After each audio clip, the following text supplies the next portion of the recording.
Hello everyone. আমি এয়া আহিছো ফুৰিবলৈ বুলি যেহেতু আজি দেওবাৰ হেতু কাৰণে অলপমান ওলাই আহিছো ক'ত যাও কি কৰো দেখাই থাকিম বাৰু এয়া আমি দুজন আহিছো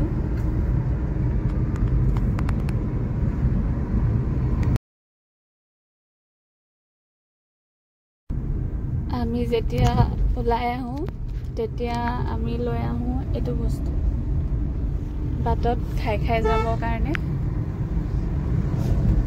সদায় আমাৰ গাড়ীৰ ভিতৰত থাকিবই আৰু ইমান তামোল নাখাওঁ অলপ হ'লেও থাকে আৰু লৈ আহোঁ কেতিয়াবা দৰকাৰ হৈ যায়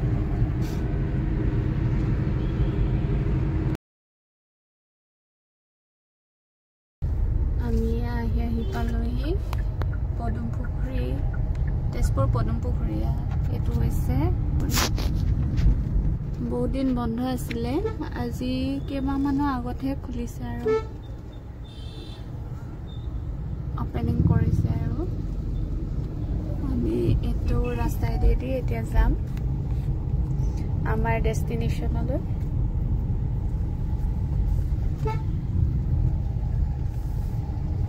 আমি প্ৰায় এফালে আহিলে ইয়াতে আমি খাওঁ ম'ম' খাওঁ চিকেন ললিপপ খাওঁ এইফালে যাই চিত্ৰলেখা পাৰ্কলৈ এইফালে আমি যাম এইফালে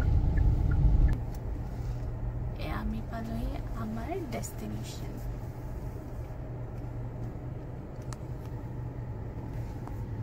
হলো এতিয়া আমি নামি যাওঁ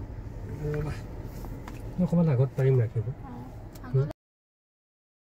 গাড়ীখন ইয়াতে ৰাখি ললো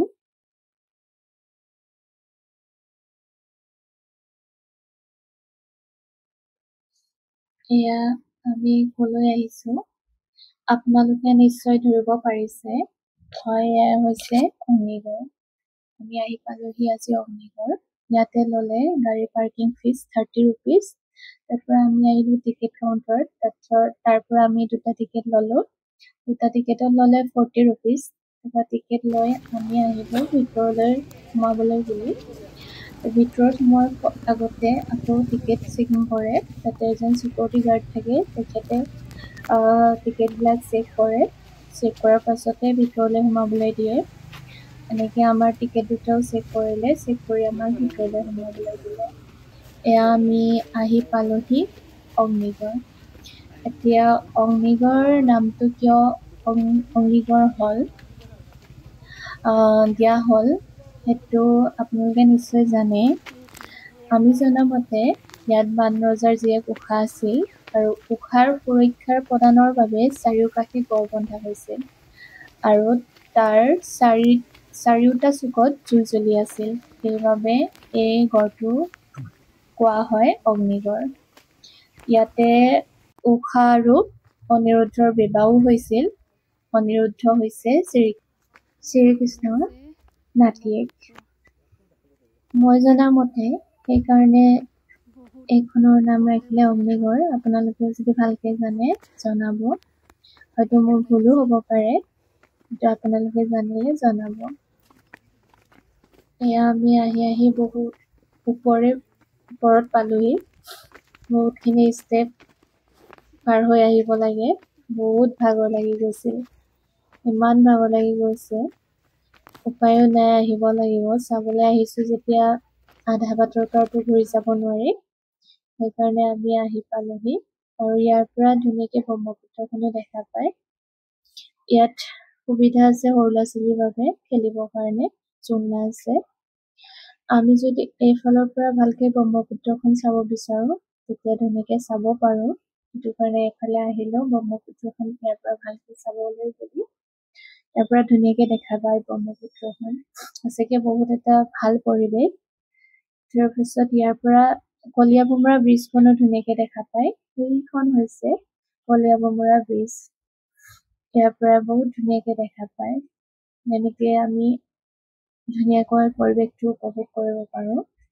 তাৰ পৰা আমি আহি পালোহি এই মূৰ্তিভাগৰ ওচৰত ইয়াত আছে চিত্ৰলেখা আৰু উষা চিত্ৰলেখাই সখীয়েক উষাৰ বিভিন্ন দেশৰ ৰাজকুমাৰসকলৰ চিত্ৰ অংকন কৰি দেখাই আছে। ইয়াত এই ভাগমূৰ্তিত সেয়াকে বুজাইছে। চবচোন ইমান ধুনীয়াকৈ দেখাইছে মূৰ্তি ভাগত। তাৰ কাষতে এইটো এটা পৰিৱেশ। আমি যদি ইয়াৰ পৰা উঠি চাওঁ ব্ৰহ্মপুত্ৰখন আৰু ভালকে দেখি। তাত আমি নুঠিলো আৰু ইমান ওপৰত উঠিব নোৱাৰো, শক্তিও নাই। সেইকণ তাতে খাই ললো আমুল কুল দুটা, ভাগৰ লাগিলে সেইকাৰণে। তাৰপিছত খাই লৈ এইফালে নামি আহিলে আমি আৰু বেলেগ মূৰ্তি দেখা পাম। ইয়াত বিভিন্ন ধৰণৰ মূৰ্তি আছে। এয়াই হৈছে হৰিহৰ যুদ্ধ। এই যুদ্ধখন হৈছিল পৃথিৱীৰ আটাইতকৈ ডাঙৰ যুদ্ধ, যিখন যুদ্ধত ইমানেই মানুহ মৃত্যু হৈছিল যে কাউৰীবোৰে গছৰ ডালতে বহি ৰক্তপান কৰিব পাৰিছিল, যি কথা মহাভাৰতৰ যুদ্ধৰ শেষত শ্ৰীকৃষ্ণ অৰ্জুনক কৈছিল। সঁচাকে বহুত শিকিবলগীয়া কথা আছে, মোক তাতে হাজবেণ্ডে বুজাই আছিলে। তাৰ পৰা আমি আহি পালোহি এই ভাগমূৰ্তিৰ ওচৰত। ইয়াত দেখুওৱা হৈছে অনিৰুদ্ধ আৰু ঊষাৰ বিবাহৰ মূৰ্তি। ইয়াত ঊষায়ে অনিৰুদ্ধক বৰমালা পিন্ধাই থকা মূৰ্তি অংকন কৰা হৈছে। আৰু ইয়াৰ ফ্ৰণ্টত আছে, ইয়াত দেখুওৱা হৈছে মূৰ্তি ভাগত বান ৰজাই অনিৰুদ্ধক নাগ পাশ অস্ত্ৰ ব্যৱহাৰ কৰি অনিৰুদ্ধক বন্দী কৰে। সেই ভাগমূৰ্তিত দেখুওৱা হৈছে। ইয়াৰ ফ্ৰণ্টে আছে এই ভাগমূৰ্তি ঊষা আৰু অনিৰুদ্ধৰ বিবাহ মূৰ্তি ভাগ। সঁচাকে বহুত ধুনীয়া এটা পৰিৱেশ। এনেকে আমি যদি গৈ থাকি আকৌ এই ভাগমূৰ্তি পাম।